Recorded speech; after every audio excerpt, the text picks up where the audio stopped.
So my name is Jeff Cote, and I'm with Pacific Yacht Systems, owner-operator of the business, and we specialize in marine, electrical, and electronic systems for boats. Solar is one of many ways of recharging your batteries, right? And that's ultimately the purpose of solar. It's a way to recharge your batteries, being away from shore power or not having to run a generator or running your engine. So there are different methods of recharging your battery on a boat.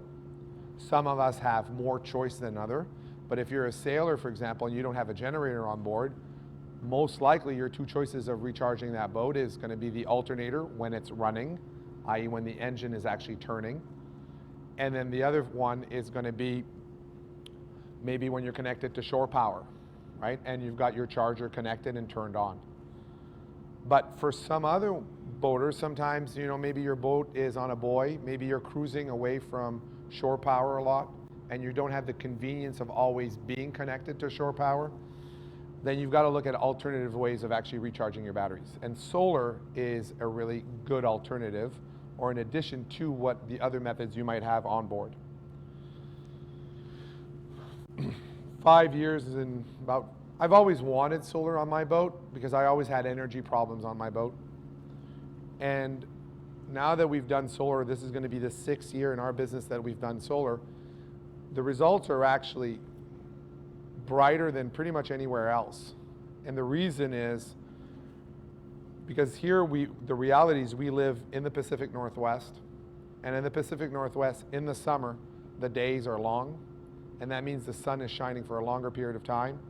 And the longer you work, the more you earn. And if the sun is shining for 16 hours a day versus 12, well, that's another 4 hours of sunshine that people in the Caribbean or in the Sea of Cortez are not getting. And so you'll get more out of a solar panel here in the Pacific Northwest in the summer.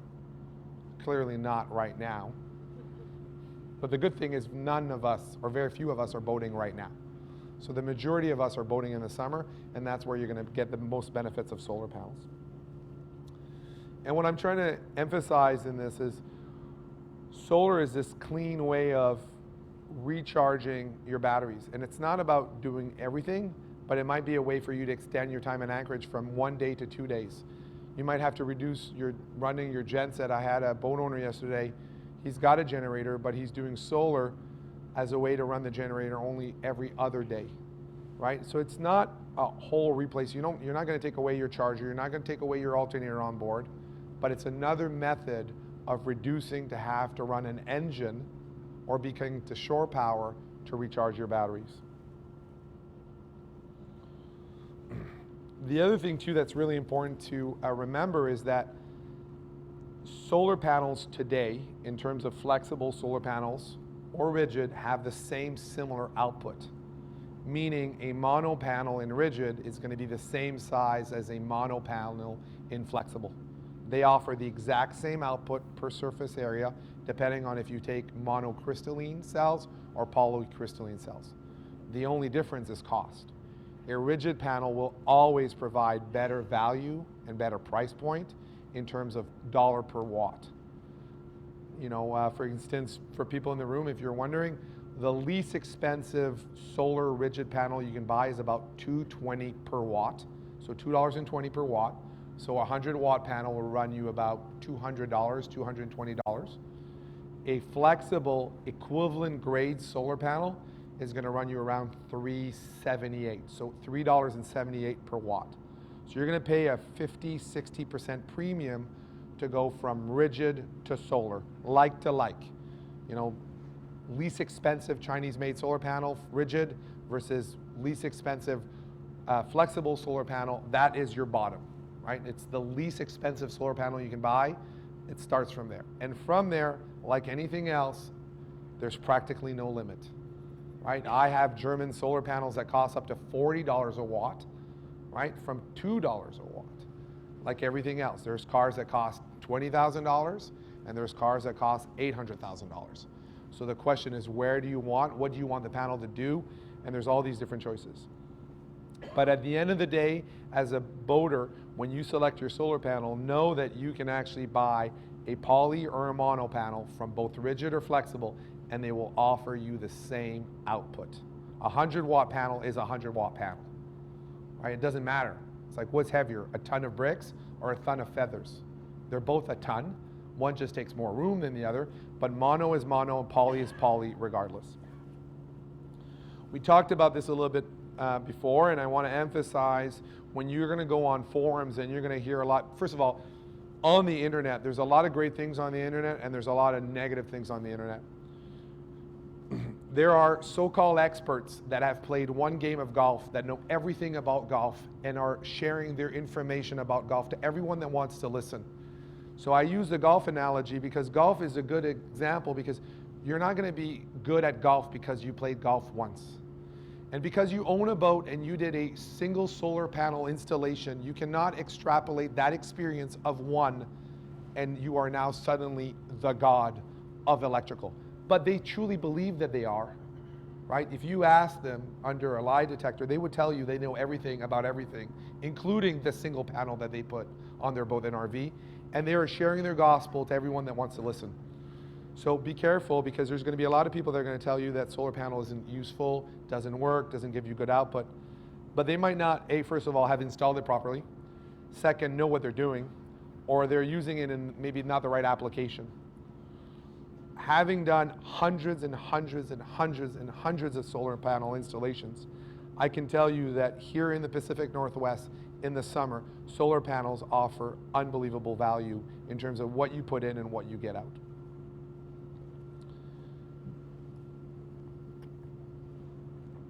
For flexible solar panels, there is a wide selection of choices on how to mount them. Some owners, boat owners, are going to say, Jeff, I want to just put them on and off my boat. Melissa, that works on our team, she has a flexible solar panel with grommets.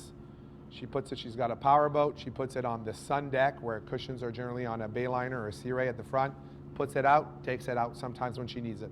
For her, that works. Some people, I have boat owners that do that on top of their bimini. They don't want a permanent installation. They just want something that sometimes they're going to use.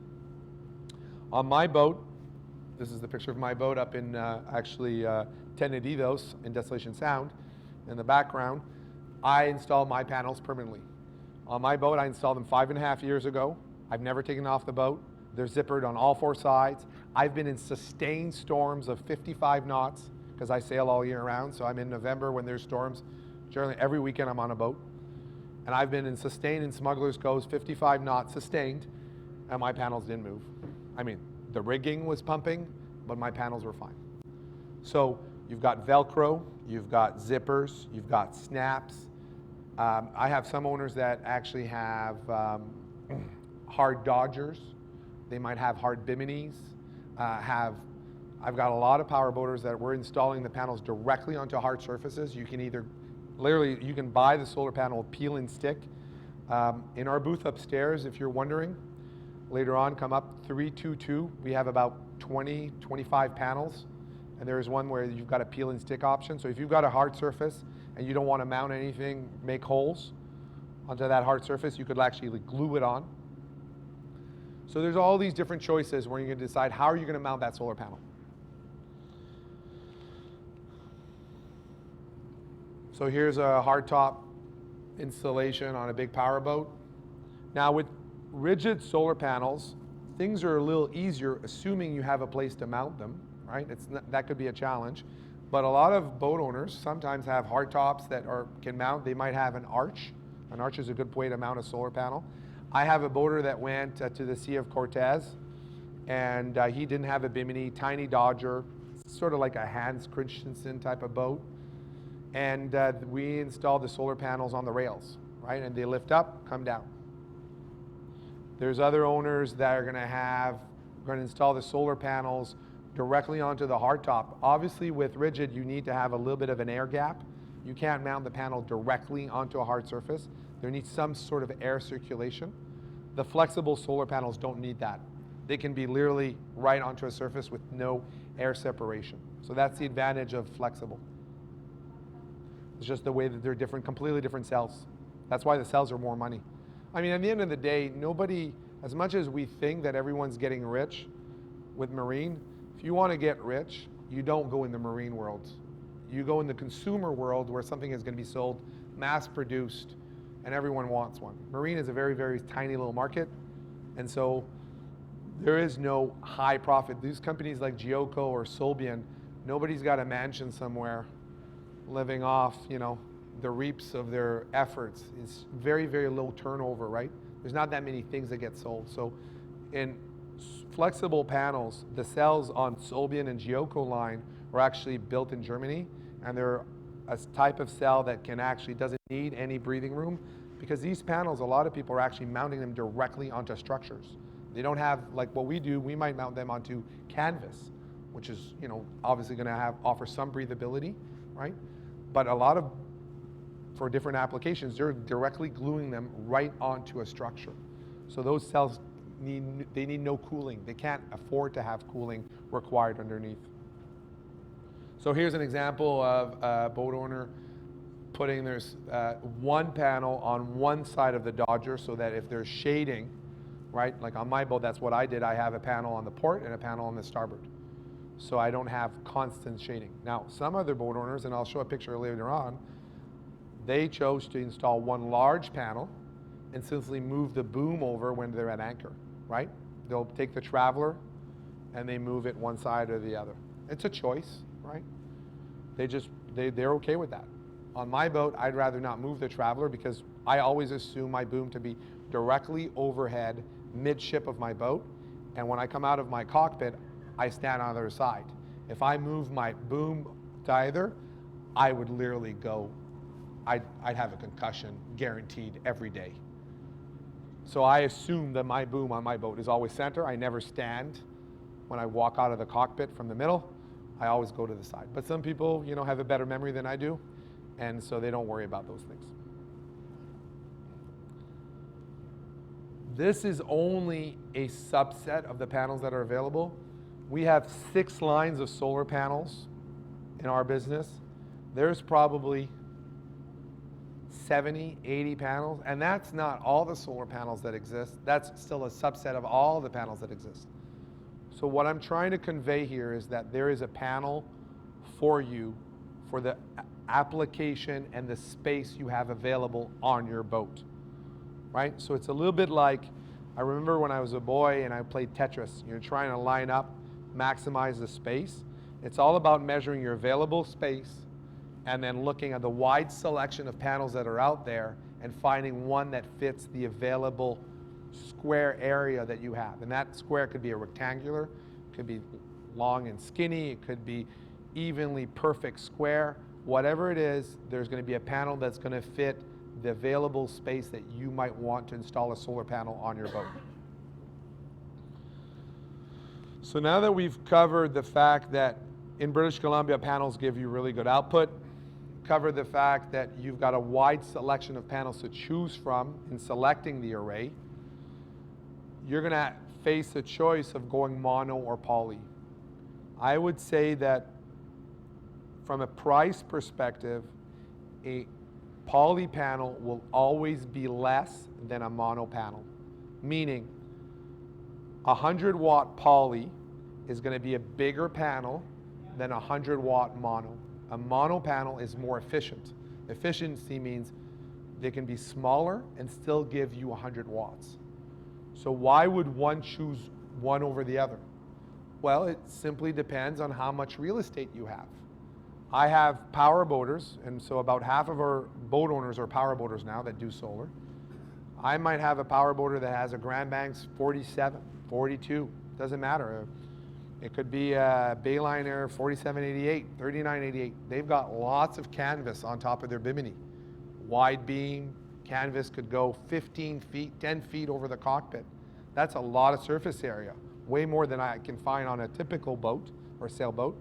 And so for them, they're going to probably go poly, less efficient, but they have the space. So they're going to put 6 panels that are poly and be way less money than putting 6 mono panels. On my boat, I wanted the maximum amount of energy I could put, but my boat's older, narrower, less beam, right? More canoe stern. So for me, I went mono. So I paid a premium to have all that energy in a smaller space. So as a boater, you're going to have to choose. You know, am I willing to pay premium dollars And really what it is if your panel is, let's say, $500 poly, if you want a 25% increase in capacity, you're going to pay a 50% increase in price. So you could have a 100-watt panel for $500. You can buy that same panel in mono, and it will give you 125 watts, but you'll pay $750. So you'll pay an extra 50% for a 25% gain. So it's about diminishing returns, sort of like a car. You know, a Ferrari is not twice better than a Porsche Panamera, but it's twice the price. Diminishing gains, the higher up you go. So I would say probably about 2/3 of the boat owners end up choosing poly for budget reasons.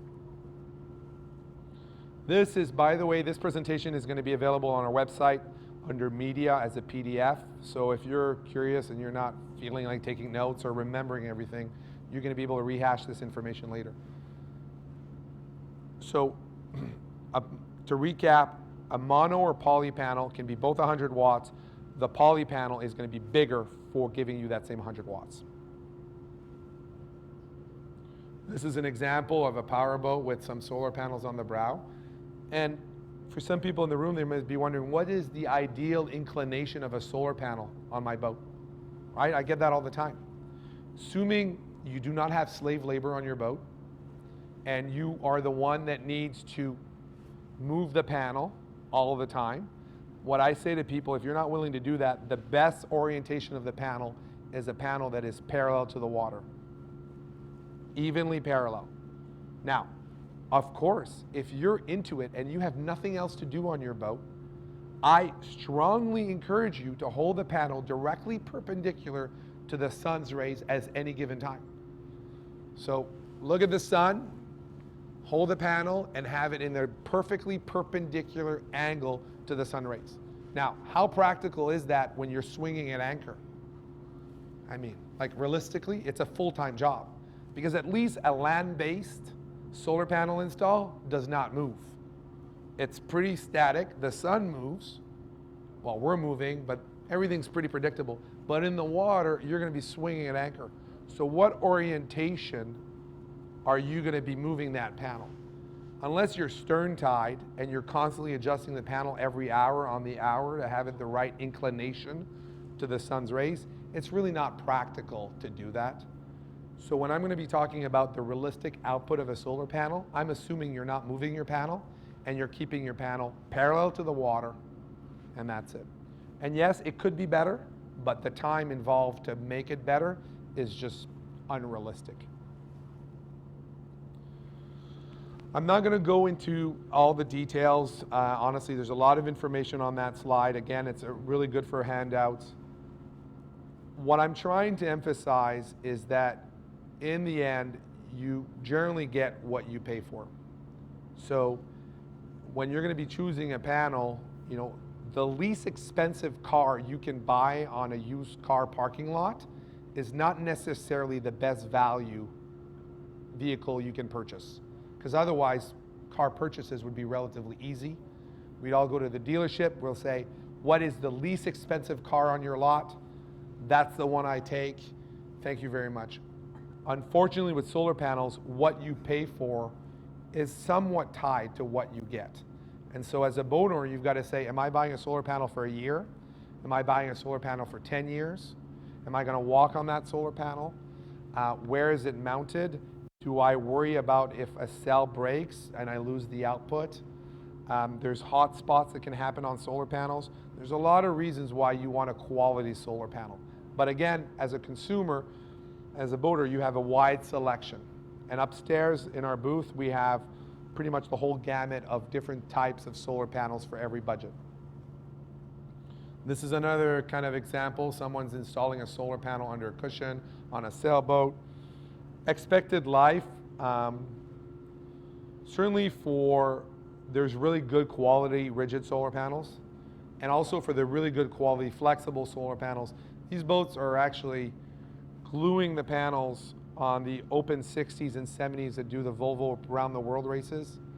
And these boat owners are actually going effectively to the moon and back, but not the space section. They're almost doing re-entries constantly. I mean, there's nothing harder probably on earth than actually having your boat in the screaming 70s or something and having green water on your bow for about, not days on end, but weeks and months on end, where their ships are literally, their bow in, constantly green water going on top of the panel. If they can do that with a solar panel, you can extrapolate the type of environmental conditions you will expose your panel to, and imagine how long your panel is going to last. These panels are completely in glass and epoxy. There is no repairable parts. You can't repair it. The whole thing is glassed in. You don't have access to anything. And so you'll never have to worry about moisture or the marine environment or anything doing to it. There can be no corrosion to this panel. Everything is in-glassed into epoxy. So here's another example of some solar panels installed on the aft deck on a center cockpit boat. The panels, good panels, will actually have diodes in them so that when you wire the panels in series and you've got shading on one panel, it's not going to take the whole array down. So I can talk, I mean, it gets a little bit geeky, but that's something you want to look for when you're buying a panel, is making sure all these panels, that junction box actually has a diode in them so that part of the panel can be losing power, but it's not going to affect the whole output of the panel. So now that you know the different choices you have, as a boat owner, what you're asking yourself is, what do I want to do with a solar panel? And that's really the first question you have to ask yourself, because it's not about having solar, it's what am I going to achieve with solar on my boat? The most common three things that I have that boaters come to me with are the following. Jeff, I remember boating without refrigeration, and if I don't have a refrigeration or you offset my refrigeration loads on my boat, my batteries are perfectly fine and I don't need to worry. Can you offset my refrigeration on my boat? That's probably the number one request that I have from fellow boaters. Another one is, Jeff, I'm going to say, I'd like to stay another day in anchor on my boat. I'm staying 2 days, I want to stay another day. Or other boaters are going to say, Jeff, I want to stay indefinitely at anchor in the summer months. So all those numbers are going to be translated from figuring out what type of loads are you having on your boat. And that's really important to know. If you're creating a budget for yourself with money, you need to know how much you spend on average per day. And that number for power is called an amp hour. In the money world, it's called a dollar. In our world, it's what's a dollar? And I need $100 a day to live. I need $200 a day to live, or $50 a day. On a boat, the number is the unit is an amp hour, and that's going to vary depending on what type of boat you have and what you do on your boat. So these are sort of typical numbers that various boaters use. If you don't know and you don't have a battery monitor on your boat, because a battery monitor is sort of like an accountant that measures all the ins and outs of your money every day and tells you your average use. If you don't have a battery monitor, these are sort of numbers that you can use to extrapolate what's reasonable. Of course, there are some owners that use 1,000 amp hours a day, but those are outliers. And yes, there are boat owners that use only 10 amp hours a day, but those are outliers. The reality is most people are going to use anywhere between 50 to probably 400 or 500. And most of it is bunched around 50 to 200. Here's an example of solar panels simply adhered right onto the brow of a powerboat. So I talked about a little bit about this. What's your goal with solar panels? Are you going to do what I did on my boat, which means be energy neutral, meaning I can actually be disconnected from shore power, have no alternator on my boat, my engine never needs to run for 5 months of the year. 3 years ago, my alternator died in May, and I replaced it at the end of September. So every time I would motor, my alternator was not outputting, and I didn't care.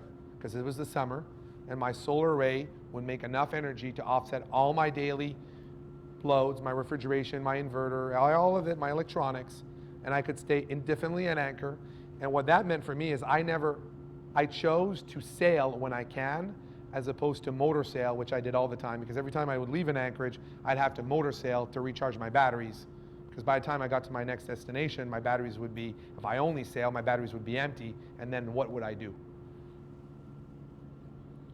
So this is another example of someone on a sea ray, and we installed some solar panels. Now, if you're wondering, Jeff, I know what my daily amp hour is, right? I know my budget, and I need, let's say, 50 amp hours. That's what my refrigeration takes on my boat. Like I have an icebox conversion. I need 50 amp hours a day of power. How many watts of solar panel do I need? Well, luckily, there's simply a multiplication. If you need 50 amp hours of power a day, you multiply times 4, and you'll have 200 watts. So it's as simple as that. So if you need 100 amp hours a day, you multiply it by 4, and you're going to get 400 watts. Now that's the average. It's not the optimistic number. It's not sort of what your investment banker tells you you're going to get out of an RSP, and you never get that number. This is a realistic Pacific Northwest number between end of May till end of August. So a factor of 4. In the summer, I've seen on my boat factor of 3. I have a 450 watt array, and I have some days where I get over 150 amp hours of output. I do see it. The biggest I've ever seen on my boat was about 168. Perfect bluebird, blue sky, no trees nearby, right? So I get sun from 5:30 in the morning till 10:30 at night. I got about 170 amp hours. But I'm not going to design a system based on one day, one summer. I'm going to go on averages, and the average is a factor of 4.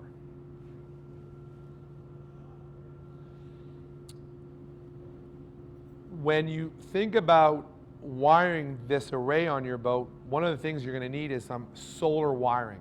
Now you might think, oh Jeff, wire is a wire, and it certainly would seem that way, but a wire for the outside and a wire on the inside are different. Solar wiring really look like almost, and I'll pass this panel around and you can come at the end. This looks, to someone who's trained electrician, would look like a gauge 8 wire. Looks like a gauge 8. Normally, but inside that wire is a gauge 10. It's double jacketed, meaning the jacket around the metal portion of the wire is almost twice the thickness. And now you're thinking, well, why does that matter? When you're going to be buying the MC4 connectors that you need to interconnect to the solar panel, which is right here, that MC4 connector is meant to be installed on a cable that is a solar cable. And if you install simply a gauge 10 cable on that MC4, you'll never be able to make a perfect seal. Water will come in. But if you use a solar wire, because now it's expecting double the amount of insulation, you'll have a perfect seal. And so an MC4 connector with the right type of wire is essential when you're going to be building your solar system.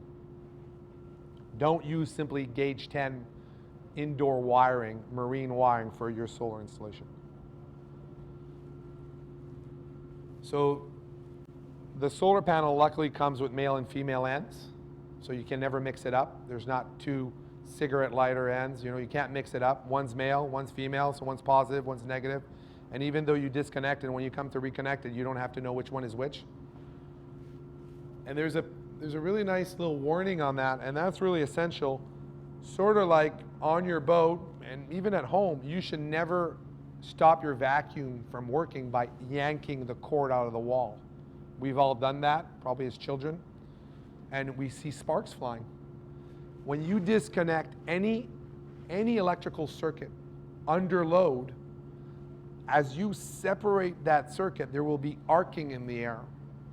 right? Because the electricity is trying to still run, even in the air. And what that causes, it's going to cause some surface etching and corrosion on the connector. And it's going to cause a voltage spike.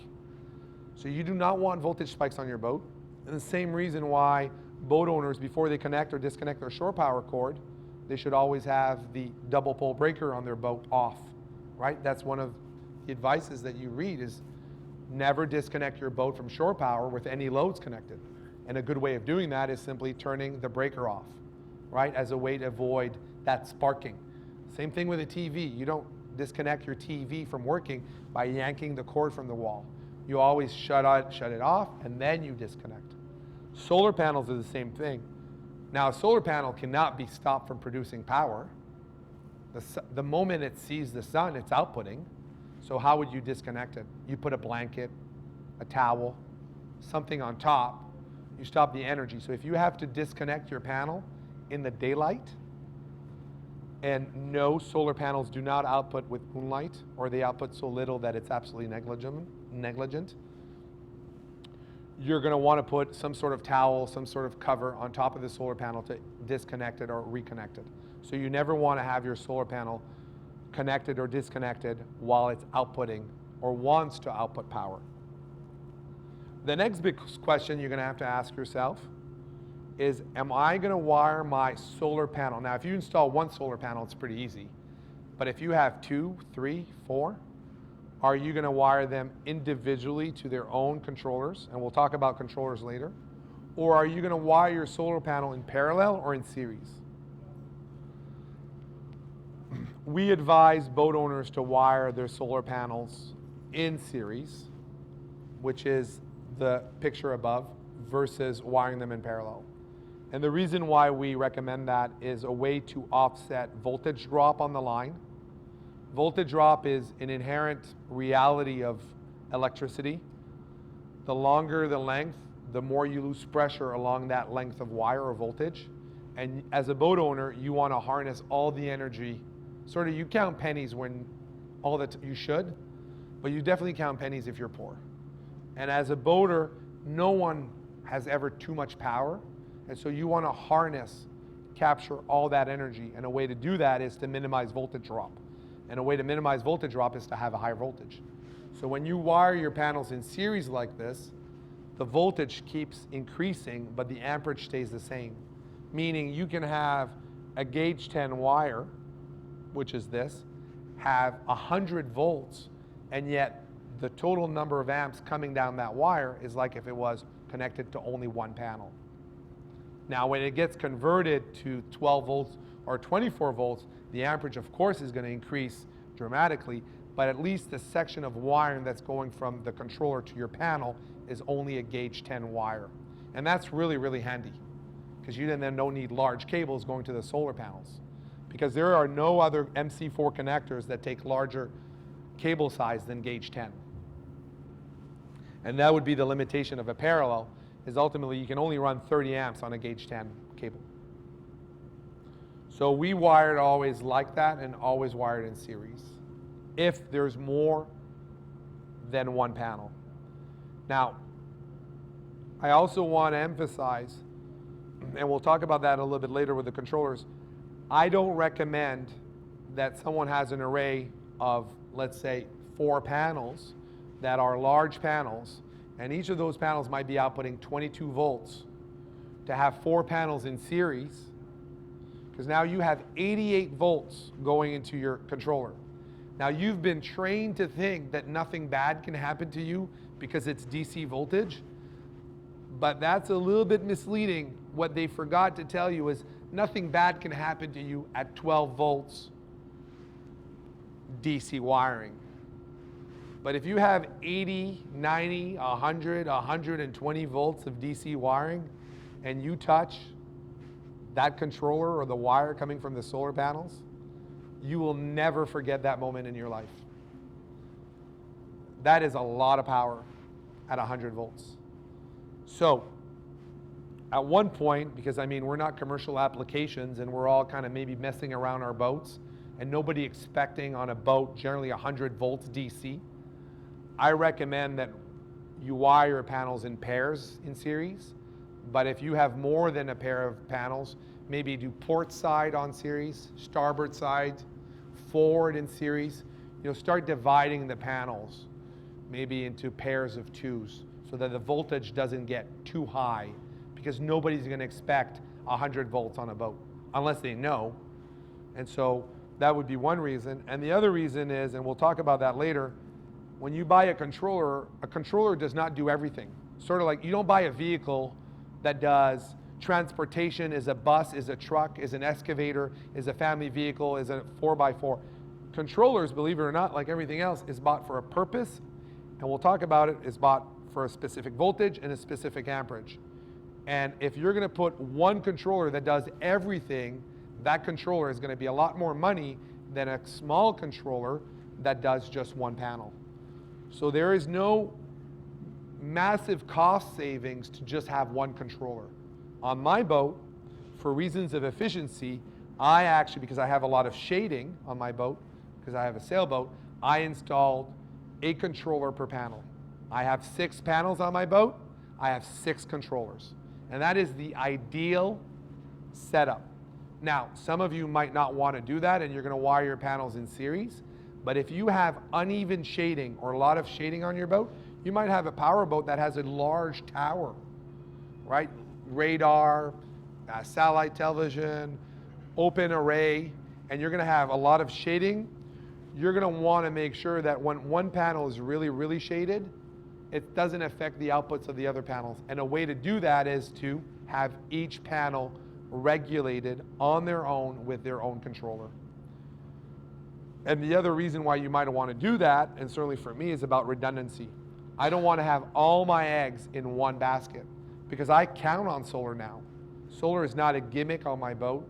It's what allows me to be in Destination Sound indefinitely and actually sail from point A to point B without ever having to worry about power. Now I worry about water and garbage. That's the real things that I worry about. So here's an example of what a typical solar system looks like. And this would be a series setup. You see how the positive goes in the negative? So in this setup, they're using 3 solar panels in series going to a controller, and then the controller going to the batteries. I would say they didn't install the fuse in the right location.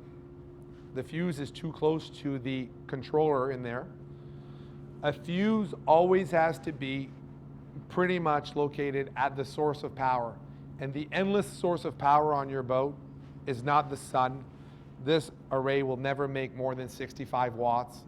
There's never going to be a catastrophic situation that suddenly 65 watts is going to be 400 watts. But your battery has way more energy than 400 watts in it. If there's a dead short, you can weld. Your boat's pretty much toast. So on that wire, what you want to do is you want to install the fusing to the controller at the battery. This is critical. There's a reason why in your home all the circuit breakers are right at the beginning of where the AC comes into your house. It's not convenient. That's not the reason why they all put them there. It's not because, oh, it's so nice and convenient, you've got all your circuit breakers right where the AC comes in and I don't have to look for them throughout the house. No, the reason is because that's the start of the circuit. So it happens to be convenient, but they had to put them there because that is the start of every leg on your boat. So in your home, the AC coming in is effectively the battery, and the circuit breakers are right there, right at the beginning. And the other thing I want to emphasize is that a lot of people, we're all of us time constrained. We're all being creative as ways to save time in our lives. And when you're going to be installing a solar panel on your boat, you're going to be thinking, how can I be better and smarter than everyone else to do this more quickly? Hey, listen, we all do it. That's why we're all here. But with solar, you've got to be really careful to never run and wire a solar panel directly to your DC panel or your battery switch as a way to save time. Because all charging loads on a boat, alternator, battery charger, whatever it is, have to be directly connected, unswitched to the battery. If you're curious why, I can tell you why, but the what is never, black and white, have a solar panel directly connected to a spare breaker on your DC panel. It is a charging source, and all charging sources must be connected absolutely black and white at the battery. If you don't do that, you're going to get yourself in serious big trouble, like really big trouble. So here's an example on, this is my boat, where I have 4 MPPT controllers connected to a fuse block, and then you notice that I have large gauge wiring leaving the fuse block going back to the battery. And so I have a large fuse up to the fuse block, and then every controller is fused individually. And I'll show you what that controller looks like. This is called, and I've got some pictures as well. So this would be a small version of this controller. This is a GV10. This is a GV5, so for 5 amp output. So it'd be for a smaller solar panel. These ones are for 10 amps. When you buy an MPPT controller, again, they're not all the same. You're going to ask yourself first, what size, or not what size, what is the voltage of my battery bank? Some of you, not many of you, have 24-volt battery banks. A few of you might have a 32. It's pretty rare. But most of us have 12, a few of us 24, and very, very few of us have a 32-volt system on a boat. So when you buy a controller, make sure that the controller is going to output the battery voltage that you need. That's the first thing. The second thing is make sure that the maximum amperage from the controller or from the solar panels is matched to the controller you're going to buy. You can't buy this controller because it's small and tiny to do a 300-watt array, right? And the other reality is you also want to buy a controller that has a maximum input voltage. So for example, and I'm just going to show the next one here just to show you, this is a really popular controller that we use. It's called the 7515. 75 stands for volts, 15 stands for amperage. So it can take an array that is up to 75 volts, and it can take an output current or input current, but the maximum current coming through that device can be 15 amps. So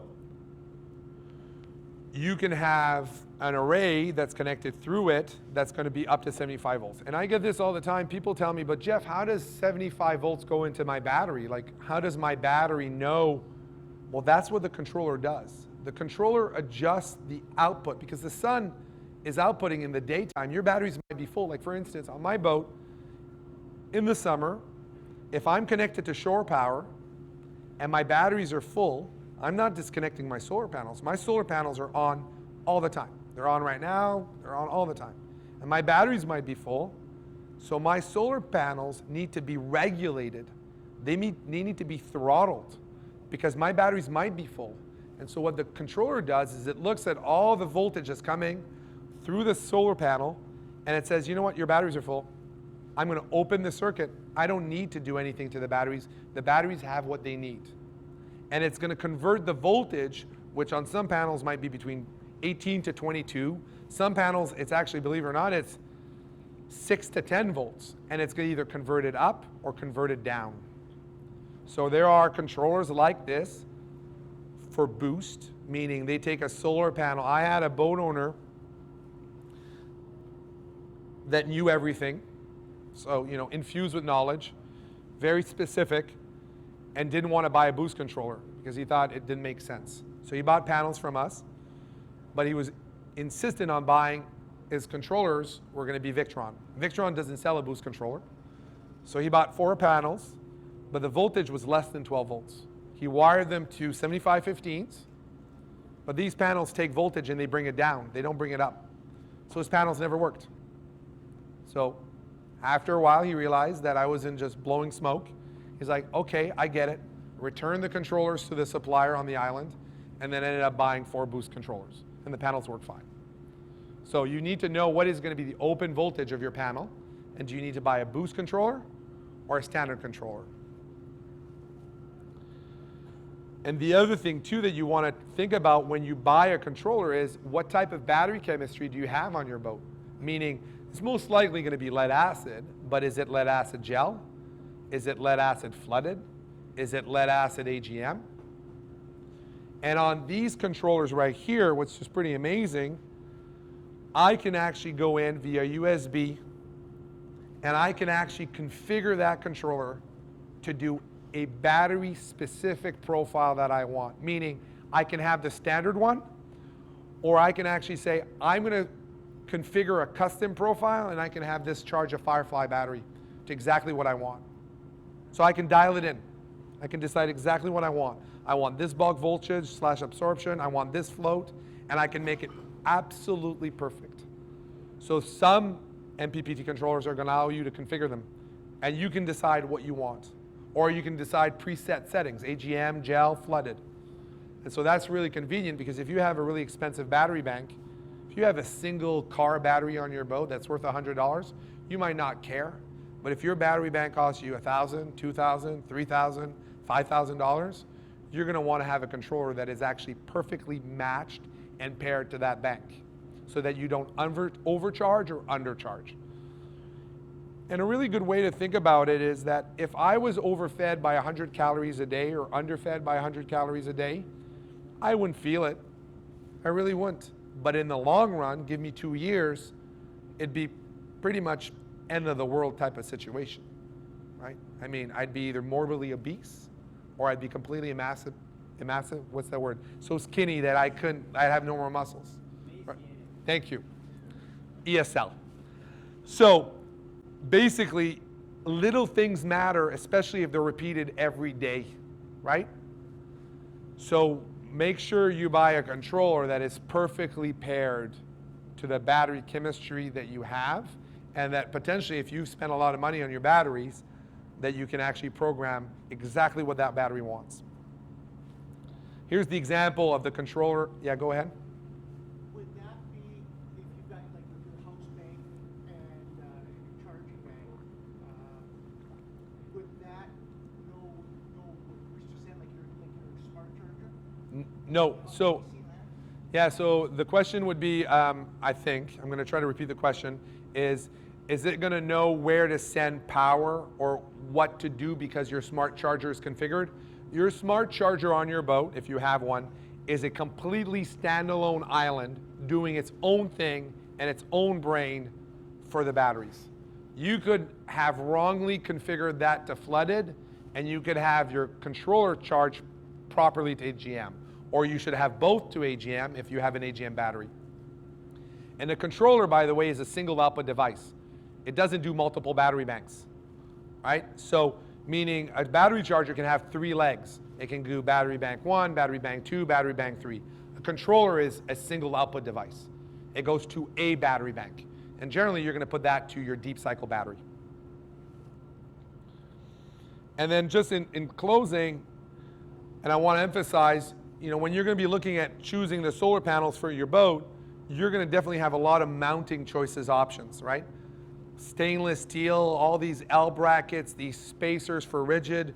You're going to have Velcro, adhesive, zippers, grommets, all these different choices as a way to affixing the panel. One last thing before you go. I had a boat owner that didn't believe that it was really important to affix his solar panel properly in his boat because, in his mind, the wind always came from the bow. And that's true most of the time. Power boat goes 35 knots. Most of the time, the wind is only coming from the front. But sometimes the wind does howl at 35 knots from the side, and you're going at 35 knots in your direction. And this owner was coming from his property on Gambier, and believe it or not, his solar panel flew off, tore the connections, and he said he never saw anything sink so fast. And that panel was $1,200. His other $1,200 panel is in our shop waiting for the next season. And I told him that's a really expensive mistake. He says, yeah, and my wife does not stop reminding me all the time.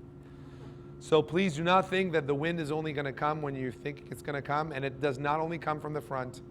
The wind sometimes comes from behind, it comes from the side, it can come from all directions, regardless if you have a powerboat or a sailboat. It's sometimes windy out there and you can't control it. So don't expect the sheer wind to only come in the right direction, because you're going to lose a potentially really expensive panel. So with that, I'm going to let the next presenter take the floor, and if you've got further questions, I'll be in the back out of the room, and you can feel free to ask me any questions you want. Thank you so much for having me today. Thank you.